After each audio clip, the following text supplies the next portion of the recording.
बाला साहब ठाकरे की मैं एक बात बता दूं आपको, शायद आपको भी याद होगा। बाला साहब ठाकरे ने एक बात कही थी, हिंदुओं के हिंदू का सपोर्ट ना करें। और ये कुछ हिंदू वैसे ही है, एक दिन तलवार न पहने तो मेरा नाम बदल दीजिएगा भाई साहब। ये आदित्यनाथ जी पहले से कह रहे हैं कि सब हिंदुओं को होना चाहिए, इकट्ठा होना चाहिए, एकजुट होना चाहिए। और यहाँ के हिंदू समझ कहाँ रहे हैं। यहाँ के हिंदुओं के दिमाग की बुद्धियाँ जो हैं भ्रष्ट हो गई हैं ना। थे मुसलमानों का वोट बैंक तो सबसे ज़्यादा यूज़ इन्हें समाजवादी पार्टी ने, कांग्रेस ने किया है। जो सिर्फ उनको पढ़ने नहीं दिया जाता था, लिखने नहीं दिया जाता था। बिल्डोजर व्यवस्था सबसे नंबर 1 पे व्यवस्था रहेगी। बाबा का बिल्डोजर जो गलती करेगा, जो गुनहगार होगा, बाबा का बिल्डोजर ऐसे ही दौड़ता रहेगा खड़पड़ा के। पेट्रोल हमेशा फुल रहता है, ड्राइवर हमेशा तैयार रहता है, 3 शिफ्ट लगती है, तीनों टाइम कभी भी बिल्डोजर जहाँ जाना होगा वहाँ तत्काल पहुँचेगा। कोई देर सवेर नहीं होगी, कोई ट्रैफिक नहीं होगा, उसके लिए तत्काल वहाँ बिल्डोजर खड़ा हो जाएगा। आपने इलेक्शन जब आया था, पहला इलेक्शन माननीय प्रधानमंत्री नरेंद्र मोदी जी बने थे, तब हिंदू हमें लगा जाग गया है। तब हमें लगा कि जाग गया है, लेकिन फिर से दोबारा इलेक्शन हुआ है, अब लग रहा है हिंदू फिर सो गया है। तो जो सोए हुए हिंदू हैं उनको हम लोग अब गिनेंगे ही नहीं। अच्छा, क्योंकि आप तो उनसे ज़्यादा खतरनाक है। पड़ता है एकजुट होकर सब वोट देते हैं। तो शर्म आनी चाहिए ऐसे हिंदुओं को जो है। इसके बाद भी आप लोगों ने इस तरीके की वहाँ पे चीज़ें की है, और इसी के बाद देखिए वहाँ अयोध्या में इतना बड़ा कांड हो गया है। नमस्कार, मेरा नाम वैभव सिंह है और आप देख रहे हैं द लोकसभा। बांग्लादेश में लगातार जो तख्ता पलट हुआ है, उसको लेकर लगातार जो वहाँ के मुस्लिम कम्युनिटी है वो हिंदू कम्युनिटी पे लगातार उपद्रव कर रही है, उनको परेशान करने की कोशिश कर रही है, उनके घर में घुस के लगातार उनको मारने की कोशिश कर रही है। और उन पे जो भी जातियाँ थीं वो कठोर से कठोर जातियाँ उनके ऊपर करने की कोशिश कर रही है। इसी को लेकर आज हमारी मौजूदगी लखनऊ के दारुल शफा पे है। लोगों से जानेंगे क्या कुछ उनकी उस पर राय है। क्या नाम है भाई आपका? जी, हमारा नाम गोलू कश्यप है। क्या कहेंगे ये जो बांग्लादेश में जो इतनी निर्ममता हो रही है, जो कितनी दिक्कतें हो रही है, हिंदू लोगों को जो वहाँ पे घर में घुस के मारा जा रहा है, इस पर क्या कहेंगे? देखिए, ये जो कुछ भी हो रहा है बहुत गलत हो रहा है, ऐसा नहीं होना चाहिए था। लेकिन यहाँ पे सबसे बड़ी चीज़ जाती है, यहाँ के ब्राह्मणों को जो यहाँ के लोग बात करते थे, शंकराचार्य हो गए, ये सब कहते थे सब भाई भाई हैं, ये भाईचारा कहाँ चला गया? अब इनकी आवाज़ें कहाँ चली गई? अब ये विरोध करने नहीं निकलेंगे, अब ये कान में इनकी आवाज़ नहीं जा रही है, ये आँख से देख नहीं पा रहे हैं, मुँह से बोल नहीं पा रहे हैं। अब ये सब इनको नहीं दिखाई पड़ रहा होगा। राम मंदिर का उद्घाटन के देखिए कैसे बवाल काटे हुए थे कि पहले उनको होना चाहिए था, यहाँ पे मोदी जी को नहीं होना चाहिए था। आप सब मोदी जी ही करेंगे क्या? अरे आप लोगों का भी कुछ फर्ज बनता है ना, तो आप लोग भी जाइए वहाँ पे करिए। आप लोग क्यों नहीं जा रहे हैं वहाँ पे? सबसे पहले तो सवाल इनके ऊपर उठना चाहिए। अच्छा, योगी जी ने इसके बांग्लादेश के कांड के बाद योगी जी ने कहा कि वक्त आ गया है, सारे हिंदुओं को एकजुट होना चाहिए। इस पर आपकी क्या राय है? ये तो हम लोग पहले से कह रहे हैं, योगी आदित्यनाथ जी पहले से कह रहे हैं कि सब हिंदुओं को होना चाहिए, इकट्ठा होना चाहिए, एकजुट होना चाहिए। और यहाँ के हिंदू समझ कहाँ रहे हैं। यहाँ के हिंदुओं के दिमाग की बुद्धियाँ जो हैं भ्रष्ट हो गई हैं ना।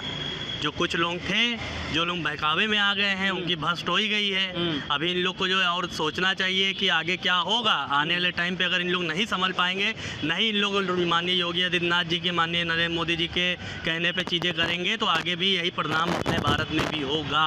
अच्छा, लिख के मैं आपके चैनल के माध्यम से बता दूँ जनता को, क्योंकि यहाँ गलती उन लोग की नहीं है, गलती सिर्फ हम हिंदुओं की ही है सबसे पहले तो। मतलब कहीं ना कहीं हिंदू जाग नहीं पा रहा है। बिल्कुल, और जाग क्या नहीं पा रहा है हिंदू? पहली चीज़ तो मैं आपको बता दूं, बहकावे में आ रहा है क्या? बाला साहब ठाकरे की मैं एक बात बता दूं आपको, शायद आपको भी याद होगा। बाला साहब ठाकरे ने एक बात कही थी, जो हिंदुओं के हिंदू का सपोर्ट ना करे। और ये कुछ हिंदू वैसे ही है, एक दिन तलवार तो मेरा नाम बदल दीजिएगा भाई साहब, मैं लिख के कह दूँ आपके चैनल पे। अच्छा, जो विरोधी पार्टी है, जो कहते हैं इंडिया गठबंधन के जो हैं अखिलेश यादव समाजवादी पार्टी, वो भी कहीं ना कहीं कहते हैं जो हिंदू वोट है, जो ब्राह्मण वोट है, वो कहीं ना कहीं उनके साथ है। क्या कहेंगे? देखिए, पहली चीज़ तो वोट बैंक का काम तो इन्हीं सब का रहा है। विपक्ष की जितनी पार्टियाँ हैं, वोट बैंक तो यही लोग यूज़ करते थे।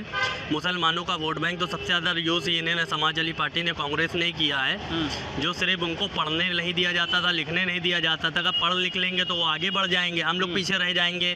तो इसीलिए उनकी पंचड़ों की दुकान खुलवा दी कि पंचड़ कौन बनाएगा। अगर ये लोग पढ़ लिख के आगे बढ़ जाएंगे तो अब्दुल पंचड़ वाला कौन रहेगा, समीर पंचड़ वाला कौन रहेगा, ये सब भी तो होना जरूरी है।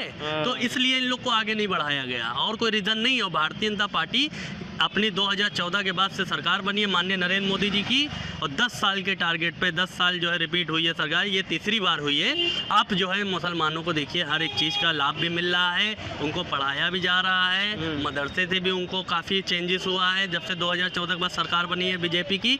और यही चीज़ क्या पहले की सरकारों में कांग्रेस के टाइम पे क्या था कि इनको पढ़ने लिखने नहीं दिया जाता था, यही मदरसे खुले रहते थे, इसी में इनका जो है आतंकवादी लोगों को जो है बढ़ावा दिया जाता था। मदरसे के नाम पे उनको तैयार किया जाता था, आतंकवादी तैयार होते थे। अब क्या है, अब जब से 2014 के बाद से इनकी सरकार गई है, 2014 के बाद नरेंद्र मोदी जी की सरकार आई है, जब से आप मुझे बता दीजिए कोई भी दंगा हुआ हो, कोई भी पूरे भारत में होता था। इससे पहले क्या होता था, कानून व्यवस्था बहुत टाइट है यूपी में। उत्तर प्रदेश की आप कानून व्यवस्था की बात करें, नंबर 1 पे चल रहा है कानून व्यवस्था में भाई साहब। और यही 2017 से पहले आप देख लेते पूरे उत्तर प्रदेश की हालत क्या थी। खुद के कार्यकर्ता, एक पुलिस वाले एसएचओ को यही हजरतगंज, ज़्यादा दूर मत जाइए, यही बगल में हजरतगंज चौराहा है, इसी हजरतगंज चौराहे के पास पूरे एक इन्हीं के कार्यकर्ता एक अपनी गाड़ी के बोनट पे बांध के पूरे एसएचओ को पूरा हजरतगंज के चक्कर लगवाते थे। ये मतलब बहुत कानून व्यवस्था यूपी गवर्नमेंट में जो योगी सरकार है इसमें बहुत टाइट है, बहुत दुरुस्त है। और जो बुलडोजर व्यवस्था है इस पर क्या कहेंगे आप? बुलडोजर व्यवस्था सबसे नंबर 1 पे व्यवस्था रहेगी। बाबा का बुलडोजर जो गलती करेगा, जो गुनहगार होगा, बाबा का बुलडोजर ऐसे ही दौड़ता रहेगा खड़पड़ा के।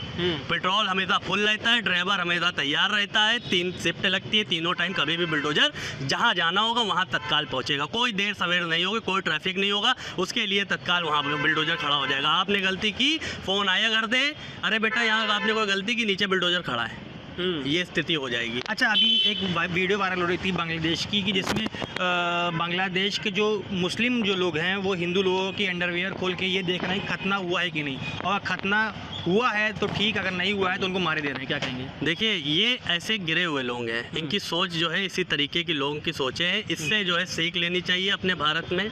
सबसे पहले तो कि अगर वहाँ पे हिंदू लोगों के साथ ये चीज़ स्थिति हो रही है तो आप लोग जाग जाइए। आने वाले कल के साथ अगर आप लोगों को भी सुरक्षित रहना है, हर एक चीज़ अगर आपको करनी है, तो आने वाले टाइम पे यही स्थिति अगर ना बने तो आप लोग एकजुट रह के रहिए। क्योंकि वहाँ बांग्लादेश की स्थिति देख के बस सबको यही लग गया है कि यहाँ पे क्या, अब तो हर जगह का सबके दिल में दहशत हो चुकी है कि जहाँ पे अगर आपका सिस्टम नहीं रहेगा तो ऐसे ही आने वाला कल हो सकता हो कि कल दूसरा नंबर आपके यहाँ का हो।